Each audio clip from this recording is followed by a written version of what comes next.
Minister of Natural Resources Honorable Vikram Bharat and Minister of Agriculture Honorable Zulfikar Mustafa visited the riverine villages of Orealla and Siparuta, East Berbice Quarantine on Monday. High on the agenda was overseeing the distribution of the government's $25,000 COVID-19 relief cash grant. The residents welcomed the government's assistance. Today I'm feeling really happy receiving this $25,000 because this really would help me, and I want to thank our government and all of the team for helping us with this, and I do hope that this wouldn't be the end. I'm very happy for our new government for giving us this $25,000 grant. Yes, well, I buy my groceries. The $25,000 per household cash grant is among several measures His Excellency Dr. Muhammad Irfan Ali announced to cushion the effects of COVID-19. Households across the country have already benefited from the ongoing exercise. Meanwhile, Natural Resources Minister Honorable Vikram Bharat has assured residents of both Orealla and Siparuta that even though their villages are not directly involved in oil exploration, there is much to gain from the petroleum industry. You will benefit from the proceeds from oil and gas. As a matter of fact, His Excellency Dr. Irfan Ali has committed that every single Guyanese, regardless whether you live in Orealla, in the Rupununi, you live in Northwest, you live in Linden, every single Guyanese will benefit from the oil and gas proceeds. And we intend to ensure that we manage this sector in a transparent and accountable manner. And I'm happy to say it to you today because this is information that you should know, you're Guyanese. The resources of this country belongs to all of us here. It doesn't belong to a government or a minister. It belongs to every single Guyanese. And I'm happy to declare to you that from our oil proceeds alone, we have in what we call the Natural Resource Fund, $148 million already from oil and gas, $148 million that is untouched. And I would like to note that we have not used a single dollar from the oil proceeds as of today. As we are speaking here today, we have not used a single dollar from oil. So even though we would have managed to present one of the largest budgets in less than 1 month, $330 billion, there is no oil money in that budget. Boasting of more developments, the minister said he has engaged potential investors who are interested in developing the Tarakuli Bauxite deposit, which is located some 10 miles away from Orealla. I met a few investors who are willing to come and to develop the Tarakuli Bauxite deposit. It is one of the largest bauxite deposits remaining in our country that is untouched.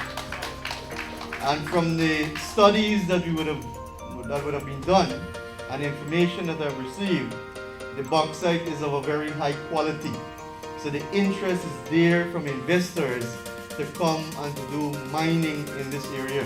Investors are also considering establishing an aluminum plant. The aluminum plant now would add value to our ore because for too long we have been exporting raw materials.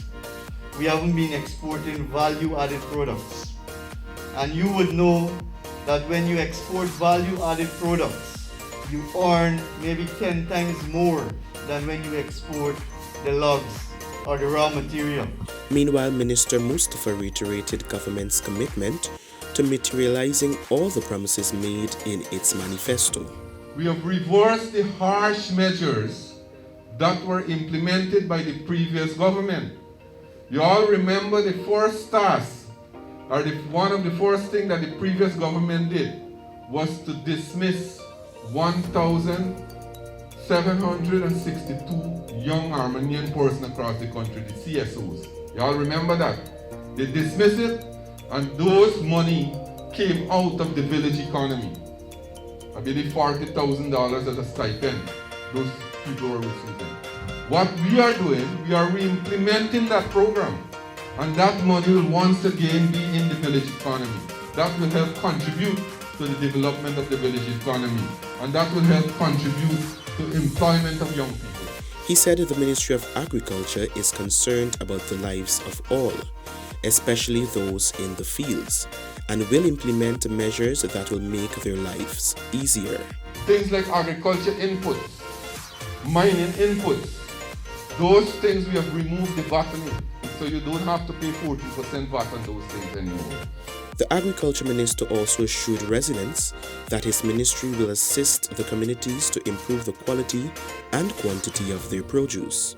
Those crops that you are presently farming, pineapple, cassava, and citrus, we will assist you all and we will try to help you and work, ensure that we work with you to develop this sector, develop these crops. And we want to implement new crops, and we want to ensure that you be part of it. So what we are doing now, we are giving incentives for farmers who are willing to start corn and soybean. We are giving, and we will be giving an incentive to help you, because over the years what we have recognized that these things we have been importing it, and it costs us close to $30 million annually to import corn for feed product in the poultry sector. So what we are doing now, we will be giving incentive. The minister said too that government will work to revitalize the practice of agro-processing in the area. I know for a fact that you all had some guava cheese factory or something here.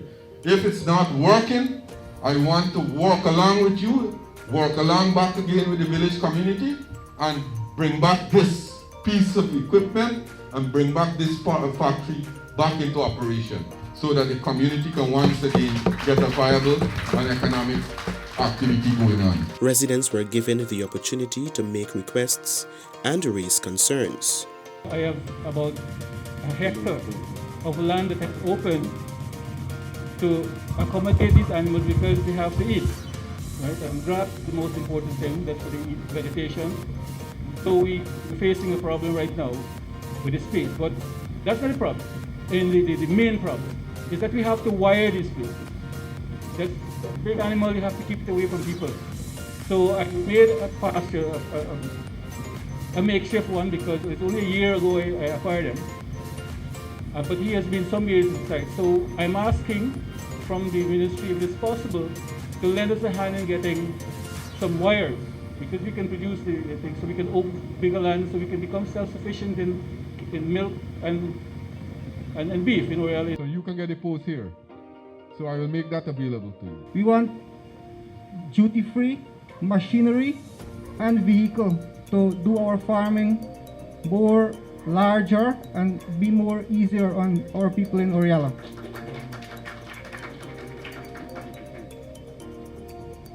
Secondly,